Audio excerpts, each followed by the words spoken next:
Alex, what's your opinion of Pedroia, game one? He looks good. We talk a little bit. He met with the medical staff, and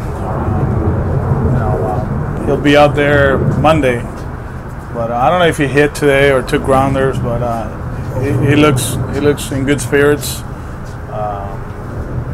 He looks in great shape. So looking forward to start working with him and see where he takes us. Like you said, he'll be out there Monday on the first day. How much do you think that means to him, just to kind of be on schedule with everybody else? It's funny because I was watching some highlights from the NBA yesterday, and Isaiah Thomas comes out, and I thought about Petey. It's a slow grind, I guess, and hopefully, he pays off. He's been missing the game. He hasn't played in a while. Well, he played for a little bit, but that first game he played, he scored from second. There was a lot of energy. We all know what he can bring at the plate and defensively, and he makes us better. So looking forward, like I said, to work with him and take care of him, and hopefully, he'll be leading off in Seattle the first game of the season.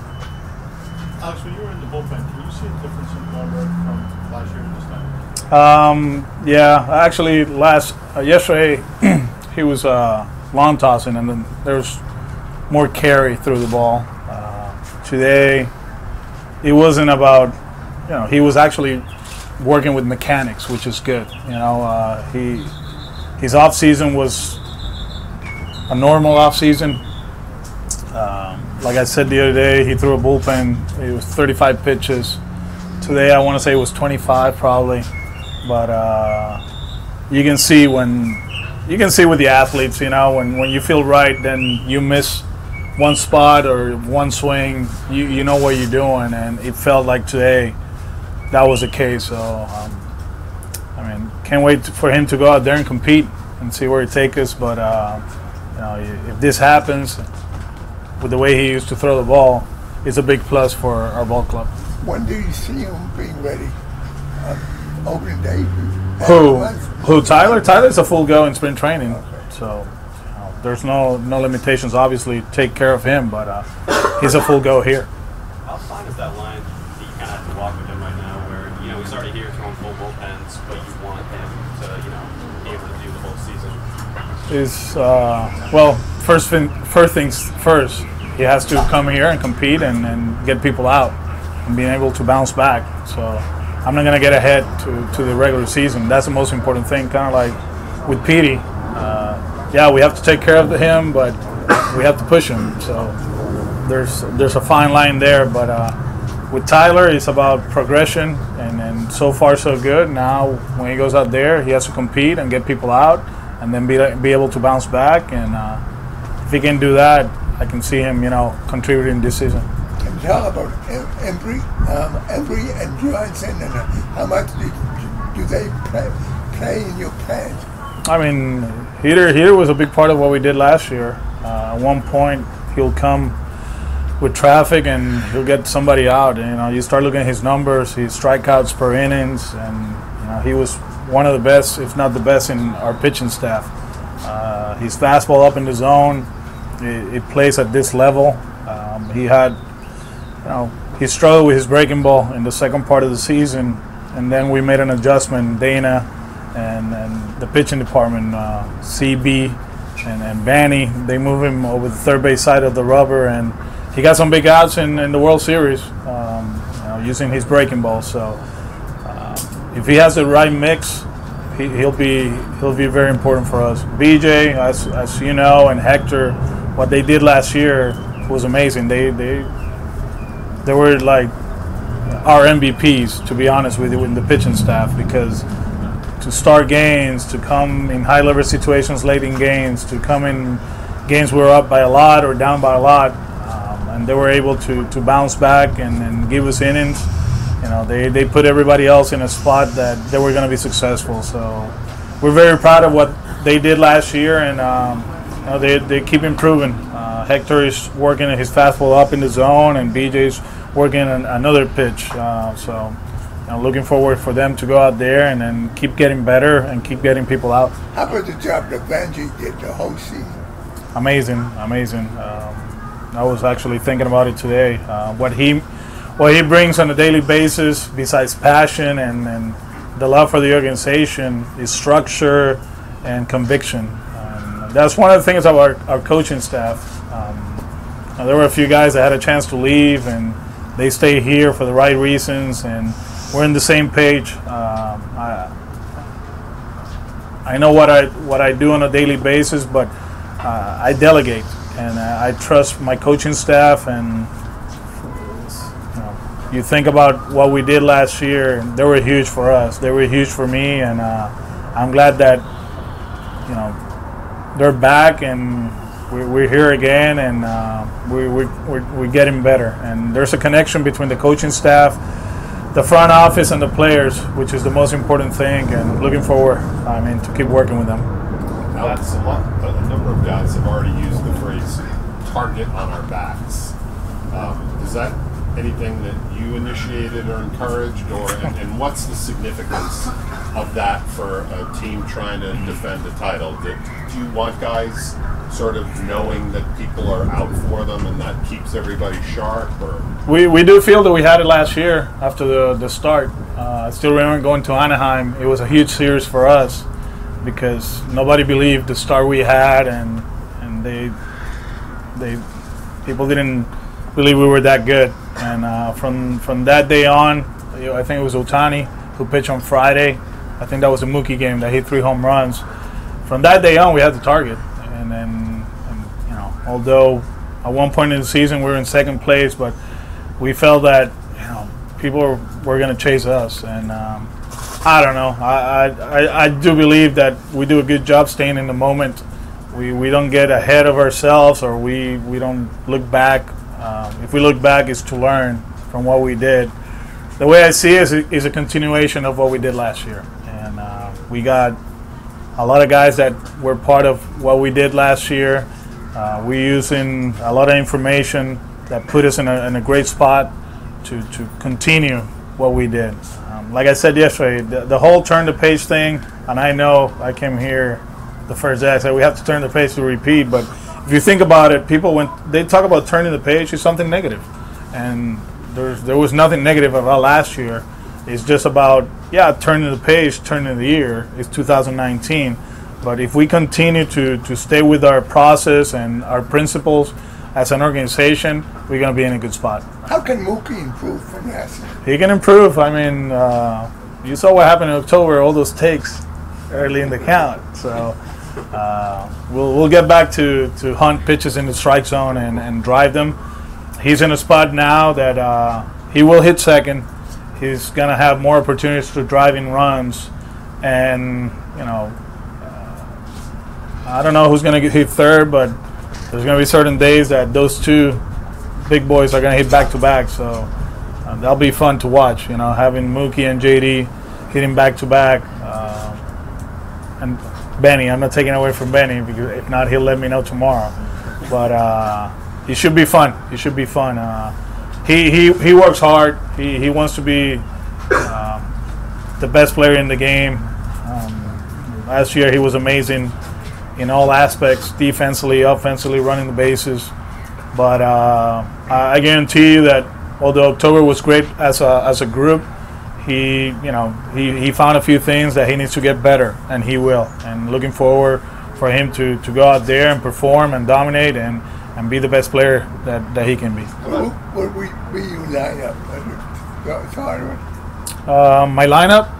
Well, I can tell you 1-2 is Benintendi and Mookie Betts. Yeah. How about JD? You mentioned him. What would you like to see improvement on him? Just stay with the process. He was a presence not only on the field but in the clubhouse.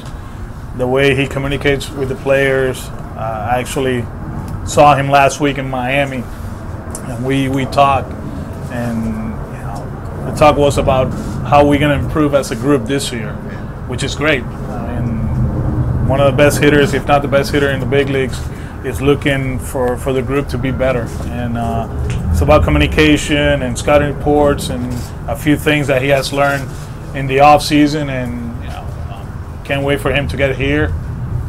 If he wants to get here a little bit later, like last year, so be it. You're okay with that? We're okay with it. But I know he'll be here this weekend, and those conversations in the cage, the connection with Timmy and Andy, is huge for what we do. There's a few guys that, like I said, they're gonna get better, and his input is very important to our offensive game. Were you surprised that he and Mookie weren't 1-2 in MVP voting? No, not really. I mean, the voting is a little bit different. I mean, I was surprised he got 2 Silver Sluggers. That's a first. Yeah. Alex, can you talk about their relationship, how it developed? Mookie just talked about it here a few minutes ago, what Jake meant to him. Yeah, I mean, that's a cool thing about Mookie. Like, JD got here a little bit later, and they connected halfway through it, and that's when he started switching the moves and changing swing, and all of a sudden he did what he did. So for them to be together and talk in the off season and see the same guys and talk the same language is great. And I think the other way around, they push each other. It's funny because if you guys are around the cage or during BP, these two are probably the worst hitters ever, the way they talk. I mean, it's unreal how they complain about their swings and, I'm not ready for today, and, they're so insecure, quote unquote, and then at 7:05, they're ready for the first pitch, which makes it cool. I tell them, I say, man, you guys are complaining hitting 340. Imagine if you guys hit 237 like I did, man. That's a grind. That's tough. That's really tough, What you guys do, that's the easy and fun part of the game. From August to October, the slogan for this team is do damage. Now you're heading into the season. You're repeating turn the page. Do you like that as a slogan for this year? No. We'll come up with something. Over the course of spring training, I'll repeat something so many times that somebody will pick it up and use it. Alex, you have Pedro Martinez back here once again. What is the value of having Pedro working with the pitching staff? Pedro, Jason Wake, Mikey, Louis, Jim Rice, all these guys, they're amazing. And what they bring on a daily basis is knowledge, is experience, and guys take advantage of it. You just see a small part of the whole connection. Inside they talk, they give us input. It's great. I think I grew up in an organization that we had so many people in Vero Beach. It was fun. Maury Wills or Hershiser, although I played with him, I think. All these guys that were around in Vero, it made me a better player, a better person, and having all these legends, all these people that impacted the game the way they did, and actually they really care about the organization. It's great to have them here. Alex, did you first reach out to all of them and tell them how much you wanted them to do? Actually, Pam just went there, so she runs the alumni part of it. So they know they're more than welcome. Mikey will come here again, in a few weeks. I think he's coming here with the network, so we'll take advantage of that, and he'll stay a few days to work with the infielders and work with Rafi. Pedro will be here most of the spring training. Jason is part of the coaching staff. Jim is always here, so it's what the organization always did. I mean, when I play here, there was always people here. Johnny, he was always with us, and it made us better. It made us better as player, and like I said, as person. So having them here, I really don't. I welcome everybody. D-Lo, he'll be here for Porcello's bullpens. Wake, obviously, he'll help Steven. So that's a cool part of it, and I guess they'll play golf, a few times, and they'll enjoy Fort Myers. You obviously have some, interesting young arms in camp. Reyes, Hernandez, Lakin, Sherwin. Was there one guy that you really wanted to see coming in here? All of them, but Brewer is a guy that it intrigues me, and I know he has big league experience, but size, stuff-wise, it's pretty interesting what we're going to do with him, and I can't wait to see the end result. I do feel that stuff-wise, he's up there with the Barnes and the Braziers and Hembry and Work, all those guys. And if we can adjust a few things, I think he'll have an impact. Is that important? It's very important. It's very important. I do feel that our pitching department, they do an outstanding job recognizing who they are and trying to maximize their talent. We did it last year with our guys. You saw it with Nate throughout the second part of the season. You know, he evolved to that guy in the playoffs. So we keep working. It's a team. It's teamwork. You know, analytics, pitching department, and the player. They have to buy into it. So I'm very pleased with the way we work. And today was a good. You know, I saw it, and I was like, well, okay, we're in the right direction. It's only day 2. Obviously, there are a lot of superstars still out there. Teams are kind of getting together, setting the tone, and it might happen that on these teams, the superstar gets dropped in and changes the culture. Something you went through last year. How challenging is that kind of moment to bring someone big in after the original? In our case, wasn't that hard. Our leaders, they've been here for a while, and most of this group, they won 3 straight American League East division. You know, they've been together. They really genuinely like each other. And obviously, last year was a special season. But in our case, JD came here, and it was just okay. Let's go to work. And it also helps who he is. You know, he's a workaholic, and it didn't take him long to start, talking to players and spreading the knowledge. So in our case, it was very easy. Even going back to your playing days, where does Mookie rate as just a pure all-around asset? Is he one of the best you've seen?